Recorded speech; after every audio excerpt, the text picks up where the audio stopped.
चित्त विक्षेप के साथ मीन्स कैवल्य प्राप्ति के मार्ग पे जो बाधाएं आती है उनके साथ और सहभुव भी आते हैं। वो क्या है? पातंजल योग सूत्राणि समाधिपाद 31वां सूत्र। दुःख दौर्मनस्य अंगमे जयत्व श्वास प्रश्वास विक्षेप सहभुवः। तो यहाँ पतंजलि कहते हैं कि जो भी योग साधना के बीच में जो भी अंतराय आते हैं, बाधाएं आते हैं, उनके साथ ये 4 सहभुव हमेशा रहते हैं। लास्ट सूत्र में जो 9 अंतराय बताए हैं, चित्त विक्षेप बताए हैं, उसके साथ ये 4 फ्री में आते हैं, ऐसे पतंजलि कहते हैं। तो यहाँ हम देखते हैं दुख मीन्स शारीरिक, मानसिक, भावनिक या आध्यात्मिक दुख का उत्पन्न होना। दौर मनस्य मन की खिन्नता, अप्रसन्नता, निराशा का मन में अनुभव करना। अंग में जयत्व शरीर के अंगों का अस्थिर होना, तो कंपन फील होना, पैर हिलाना। और श्वास प्रश्वास तो जो सांसों की गति है वो स्थिर नहीं रहना, वो असंतुलित और अशांत हो जाना। तो ये चित्त की एकाग्रता को भंग करते हैं, मन को इधर उधर भटकाते हैं। तो ये जो है वो सहभुव है, ऐसे पतंजलि कहते हैं, जो 9 विक्षेप के साथ आते हैं।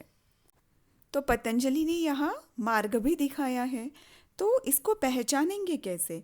जब दुख हो रहा है, पीड़ा निर्मित हो रही है, तो जब हम आसन में बैठते हैं, ध्यानात्मक आसन में बैठ रहे हैं और दर्द खिंचाव महसूस हो रहा है, थकान लग रही है, भारीपन लग रहा है, चिड़चिड़ापन हो रहा है, तो क्या करना है? तो एकदम शरीर को रिलैक्स करें, मन को अपने शरीर पे लेके आए और शरीर के हर एक अवयवों को, पार्ट को, स्नायुओं को एकदम हल्का छोड़े तो उनको आराम लगेगा। और अगर हम पहले सूक्ष्म व्यायाम आसन की प्रैक्टिस करके बैठते हैं, थोड़ी स्ट्रेचिंग करके बैठते हैं, तो थोड़ा ब्लड सर्कुलेशन बॉडी में बढ़ जाता है, तो पीड़ा कम हो सकती है। दौर मनस्य तो ध्यान में हमें कभी कभी बार बार नकारात्मक विचार आते हैं।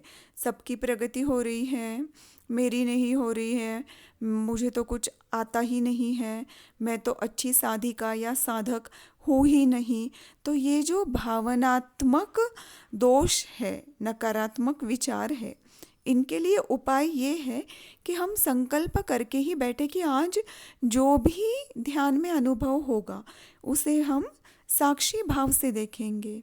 या पहले थोड़े प्राणायाम कर लिए तो सांसों पे हमारा चित्त आ जाएगा और फिर सहस्त्रार पे वो धीरे धीरे चला जाएगा।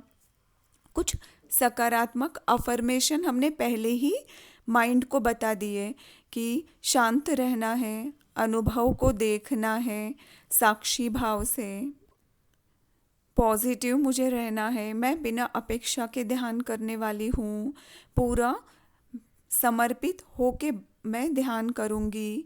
तो ये जो है, इसके साथ जब हम ध्यान करते हैं, योगाभ्यास करते हैं, तो जो दौर मनस्य की, डिप्रेशन की, निराशा की जो भावना है वो निकल जाती है। और जो भी छोटे छोटे भी अगर हमें अनुभूतियाँ हुई है तो उसको लिख के रखें, तो वो हमें एनकरेज करेंगी।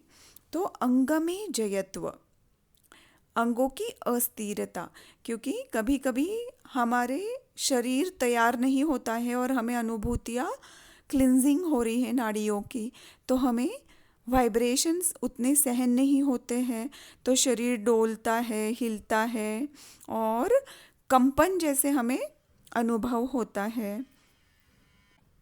तो स्थिर नहीं बैठ सकते, इसकी वजह से फिर योग साधना, ध्यान नहीं होगा।